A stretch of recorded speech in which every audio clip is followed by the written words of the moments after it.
Hola, bienvenidos a Esquina Literaria. Soy Yolanda Miranda y les estoy compartiendo la lectura de este libro, El choque de civilizaciones y la reconfiguración del orden mundial, de Samuel Huntington. Estamos leyendo el capítulo número 1 y hoy vamos a leer Comparando mundos, realismo, parsimonia y predicciones. Cada uno de estos 4 paradigmas ofrece una combinación algo diferente de realismo y parsimonia.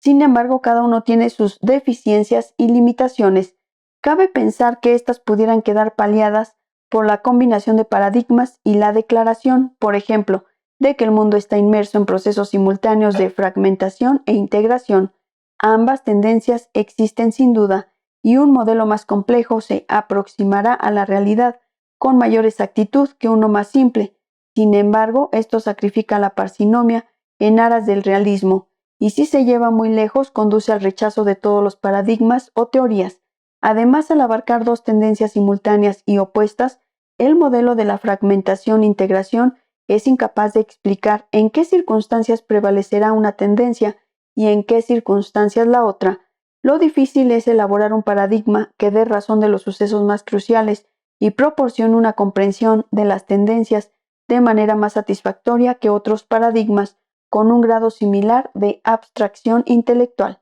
Además, estos 4 paradigmas son incompatibles entre sí. El mundo no puede a la vez ser uno y estar fundamentalmente dividido entre este y oeste, o norte y sur, ni puede el Estado nacional ser la piedra angular de los asuntos internacionales si está en proceso de fragmentación y por la proliferación de contiendas civiles, el mundo es 1 o 2 o 184 estados, o un número potencialmente casi infinito de tribus, grupos étnicos y nacionalidades. Ver el mundo desde la perspectiva de 7 u 8 civilizaciones evita muchas de estas dificultades. No sacrifica la realidad a la parsimonia, como hacen los paradigmas de 1 y de 2 mundos, pero tampoco sacrifica la parsinomia a la realidad, como hacen los paradigmas estatista y del caos. Proporciona una estructura conceptual fácilmente aprehensible e inteligible para comprender el mundo, distinguir lo importante de lo trivial entre los conflictos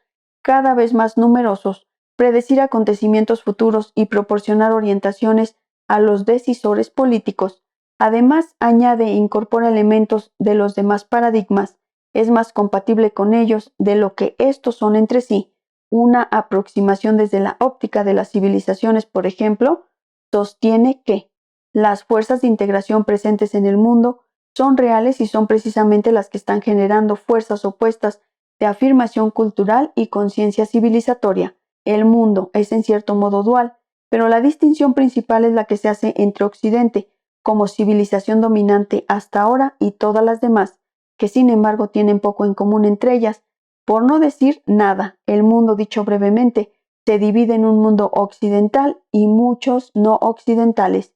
Los estados eran y seguirán siendo los actores más importantes en los asuntos mundiales, pero sus intereses, asociaciones y conflictos están cada vez más configurados por factores culturales y civilizatorios. El mundo es ciertamente anárquico, está plagado de conflictos tribales y de nacionalidad, pero los conflictos que plantean mayores peligros para la estabilidad son los que surgen entre estados o grupos procedentes de civilizaciones diferentes. Así las cosas, una aproximación desde el punto de vista de las civilizaciones presenta un mapa relativamente simple, pero no demasiado simple, para entender lo que está pasando en el mundo. Proporciona una base para distinguir lo que es importante de lo que no lo es tanto. Algo menos de la mitad de los 48 conflictos étnicos en curso en el mundo a principios de 1993, por ejemplo, tenían como protagonistas a grupos procedentes de civilizaciones diferentes. La perspectiva civilizatoria llevaría al secretario general de la ONU y al secretario de Estado de los Estados Unidos a concentrar sus esfuerzos pacificadores en aquellos conflictos que tengan muchas más posibilidades de escalar y convertirse en conflictos más amplios. Los paradigmas además generan predicciones, y una prueba determinante de la validez y utilidad de un paradigma es la medida en que las predicciones derivadas de él resultan ser más exactas que las derivadas de paradigmas alternativos. Un paradigma estatista, por ejemplo, lleva a John Mearsheimer a predecir que la situación entre Ucrania y Rusia se presta a que surja una rivalidad entre ellas en materia de seguridad. Las grandes potencias que comparten una frontera común, vasta y desprotegida, como es el caso de Rusia y Ucrania, a menudo recurren a una rivalidad impulsada por temores relacionados con la seguridad. Rusia y Ucrania podrían superar esta dinámica y aprender a vivir juntas en armonía, pero sería inusitado si lo hicieran. Una aproximación desde la perspectiva de la civilización, en cambio, insiste en los estrechos vínculos culturales, personales e históricos entre Rusia y Ucrania y el entrecruzamiento de rusos y ucranianos en ambos países, y se centra en la línea de fractura de civilización que separa la Ucrania oriental ortodoxa de la Ucrania occidental uniata, hecho histórico fundamental ya viejo que Mearsheimer, al atenerse al concepto realista de los estados como entidades unificadas e iguales, ignora totalmente, mientras una aproximación estatista destaca la posibilidad de una guerra ruso-ucraniana. Una aproximación desde el punto de vista de la civilización la minimiza y subraya en cambio la posibilidad de que Ucrania se divida en dos, separación que, atendiendo a los factores culturales, podríamos predecir que sería más violenta que la de Checoslovaquia, pero mucho menos sangrienta que la de Yugoslavia. Estas diferentes predicciones, a su vez, generan diferentes prioridades políticas. La predicción estatista de Mearsheimer de una posible guerra y conquista de Ucrania por parte de Rusia le lleva a apoyar que Ucrania cuente con armas nucleares. Una aproximación desde el punto de vista civilizatorio estimularía la cooperación entre Rusia y Ucrania, instaría a Ucrania a renunciar a sus armas nucleares, promovería una asistencia económica importante y otras medidas para ayudar a mantener la unidad e independencia ucraniana, y patrocinaría un plan de emergencia para la posible desintegración de Ucrania. Muchos hechos importantes ocurridos tras el final de la Guerra Fría eran compatibles con el paradigma civilizatorio y podrían haber sido predichos desde él. Entre ellos cabe señalar la desintegración de la Unión Soviética y Yugoslavia, las guerras en curso en sus antiguos territorios, el aumento del fundamentalismo religioso por todo el mundo, las contiendas dentro de Rusia, Turquía y México acerca de su identidad, la intensidad de los conflictos comerciales entre los Estados Unidos y Japón, la resistencia de los estados islámicos a la presión occidental sobre Irak y Libia, los esfuerzos de estados islámicos y confucianos por adquirir armas nucleares y vectores de lanzamiento, el papel continuado de China como gran potencia independiente, la consolidación de nuevos regímenes democráticos en unos países y no en otros, y la creciente carrera de armamentos en el este de Asia. La aplicabilidad del paradigma civilizatorio al mundo que está surgiendo queda ilustrada por los acontecimientos que se ajustan a dicho paradigma, ocurridos en 6 meses de 1993, y que son los siguientes: la continuación e intensificación de la lucha entre croatas, musulmanes y serbios en la antigua Yugoslavia, la incapacidad de Occidente para proporcionar apoyo significativo a los musulmanes bosnios o para condenar las atrocidades croatas del mismo modo que se condenaban las atrocidades serbias, la renuencia de Rusia a sumarse a los demás miembros del Consejo de Seguridad de la ONU para conseguir que los serbios de Croacia firmaran la paz con el gobierno croata, y la oferta de Irán y otras naciones musulmanas de proporcionar 18,000 soldados para proteger a los musulmanes bosnios, la intensificación de la guerra entre armenios y azerbaiyanos, las exigencias turcas e iraníes de que los armenios devolvieran sus conquistas, el despliegue de tropas turcas en la frontera azerbaiyana y de tropas iraníes dentro del país, y la advertencia de Rusia de que la acción iraní contribuye a la escalada del conflicto y lo impulsa hacia límites peligrosos de internacionalización, la lucha continuada en Asia Central entre tropas rusas y guerrilleros muyahidines, la confrontación en la Conferencia sobre los Derechos Humanos de Viena entre Occidente, encabezado por el secretario de los Estados Unidos, Warren Christopher, que condenaba el relativismo cultural, y una coalición de estados islámicos y los confucianos que rechazaban el universalismo occidental. El nuevo planteamiento en forma paralela de los estrategas militares rusos y de la OTAN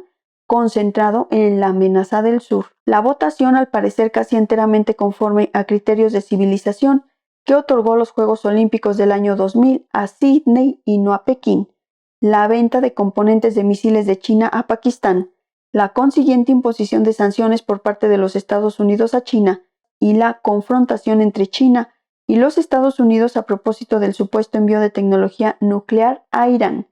la ruptura de la moratoria y la consiguiente realización de pruebas nucleares por parte de China pese a las enérgicas protestas estadounidenses y la negativa de Corea del Norte a seguir participando en conversaciones sobre su programa de armas nucleares, la revelación de que el Ministerio de Asuntos Exteriores de los Estados Unidos estaba siguiendo una política de contención dirigida tanto a Irán